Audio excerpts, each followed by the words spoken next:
Iraan Israa'eliin mo'attee Ameerikaa fuula keessa kaballaadhaan gobde hogganaa ol'aanaa Iraan Ayatollah Ali Khamenei ergaa X irratti barreessaniin ummata isaaniif ergaa baga gammaddanii dabarsanii yoyyaa kabajamtootaaf jaalatamtoota hordoftoota madda walaabuu miidiyaa qophii addaa keenya kutaa xumuraa waan kiyyeeffanne qabna. Iraan ajajaa waraanaa ol'aanaa ishee Said Izzaddin ajjeefamuu isaa mirkaneessitee jirti. Kunis sagantaa keenya keessaa waan qabannedha. Yengaa kabajamtootaaf jaalatamtoota hordoftoota keenya laayik gochuun kooment barreessuun nu jabeessa. Sagantaa gulaalli isa xumuraati. Loltoonni USA buufata waraana Ameerikaa ittisuuf Qatar keessatti hafan namoota 44 qofa jechuudhaan Ameerikaan gabaasa addaa gabaastee jirti. Sagantaa kana keessatti immoo xayyaara idil addunyaa beekamaa Qatar keessatti siqochoonni raawwatamaa turan hedduu kan nama ajaa'ibsiisanii fi mootummaa Qatar nan galateeffadha jechuun ministeera ittisaa USA Peti Hageziin gabaasanii kulara Iraan barbadeessuu jedhu keessattis waan addaas dubbatanii jiran. Seenaa kana keessatti haleellaa milkaa'ina Ameerikaan geggeesseettu kana Iraaniin mootuu kallattiidhaan Iraan mo'annaa kenne jechaa jirti.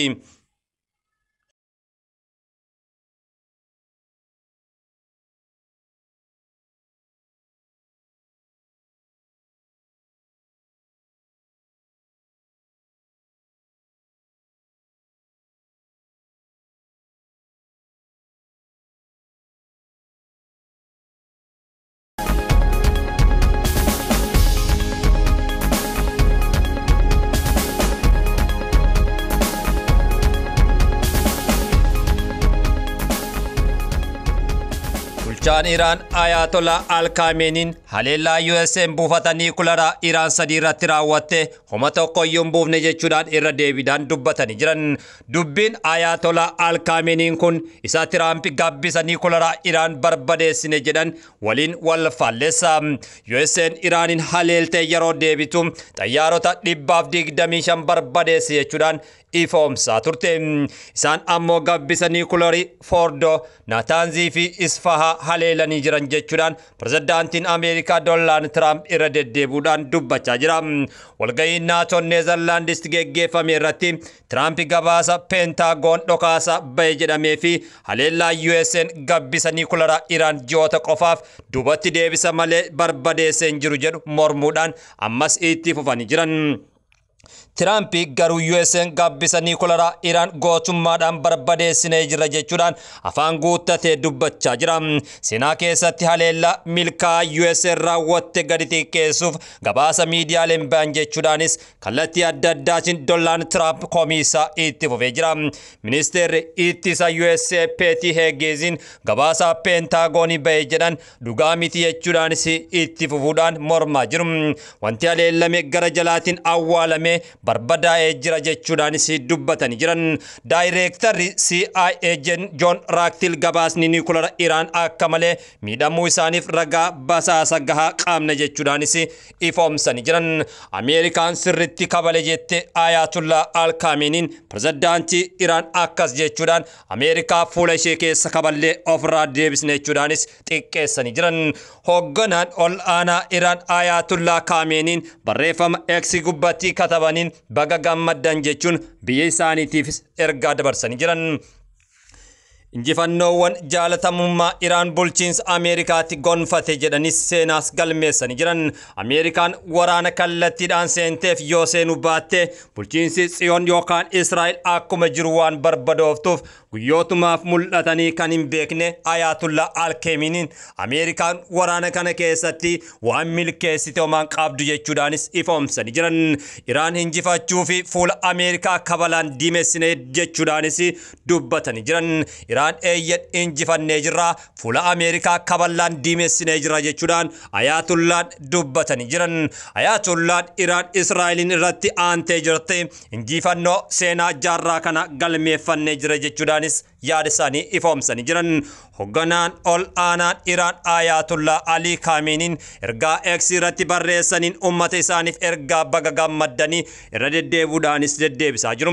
Mootummaan Tsiyoonistoota soba injifachuu keenyaaf baga gammaddan jechuuf fedha jechuudhaan yaada isaanii keessattis dabarsanii jiran. Yengaa kabajamtootaaf jaalatamtoota keenya kun kan dhageeffachaa jirtan gara maddi walaabuu miidiyaatiin qophii addaa kiyyeeffannedha. Turtiin booda walitti deebina. Pirezidaantiin Ameerikaa Doonaald Tiraamp guyyaa irraas sa'aatiilee muraasaan dura ergaa jajjabduu dabarsanii jiran. Tiraamp Ameerikaan torbee dhufu Iraan waliin marii niikularaa ni geggeessiti jechuudhaan fuula guuttachuudhaan dubbatanii jiran. Kunis dhimmoota ijoo marsaalee hawaasummaa irrattis ta'anii jiran. Pirezidaantiin USA Doonaald Tiraamp torbaan dhufu Iraan waliin marii dhimma niikularaa irratti mari'achuu akka jiran Reuters gabaasaa jira.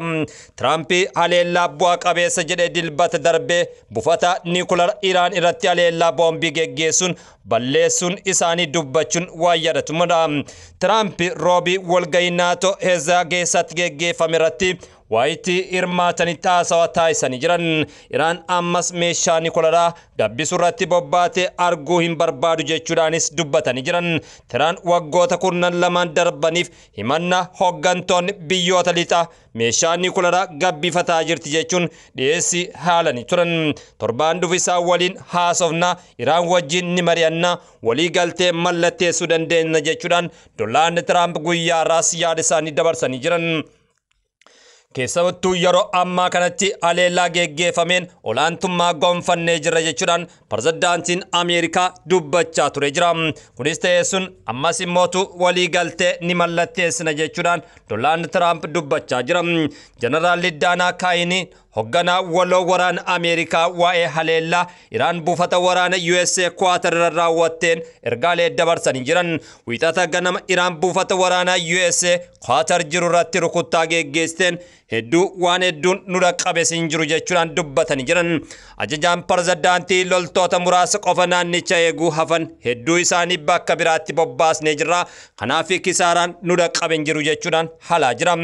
Buufaticha ittisuuf loltoota 44 qofatu achitti hafe jechuudhaan isaan keessaa umriin isaanii guddaa ta'e loltoota waggaa 28 yoo ta'an kan hafan ammoo waggaa 21 gadi jechuudhaan ibsee jira.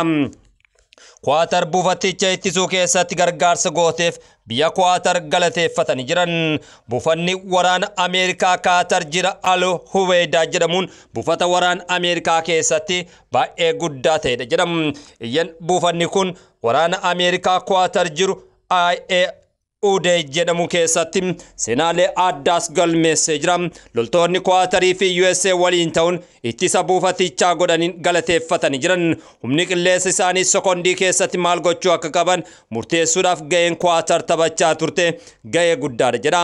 Ameerikaan haleellaa seena qabeessa Iraan irratti geggeessitee jira jedha.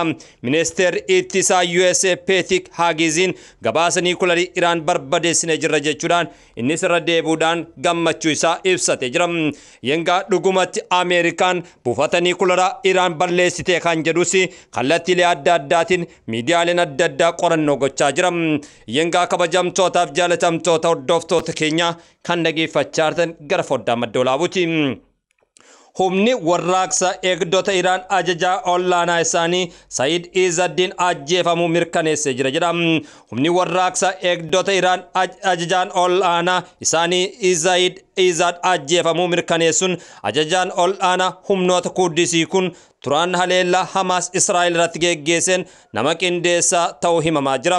Eessaa fi yoom akka ajjeefame garuu odeeffannoon bahe tokkollee hin jiru. Izzadin kan ajjeefame waxabajjii 21 ta'uu isaas ibsame jira. Haleellaa onkololeessa 7 duuba nama jiru jechuun Israa'el isa himachaa turte nagaa fi tasgabbii giddu galeessaa keessa dhabamuuf UK'n bara 2023 Izzadin irratti qophii dabarsite. UK'n biyya koo keessatti namoota dhuunfaa ajjeesuuf socho'aa ture jechuun komachaa turte. USA'n ammoo bara 2019 isa qophii Hamaasii fi mallaqa $1 miliyoonaan kennaa jira jechuudhaan himachuun ishee waan yaadatamudha.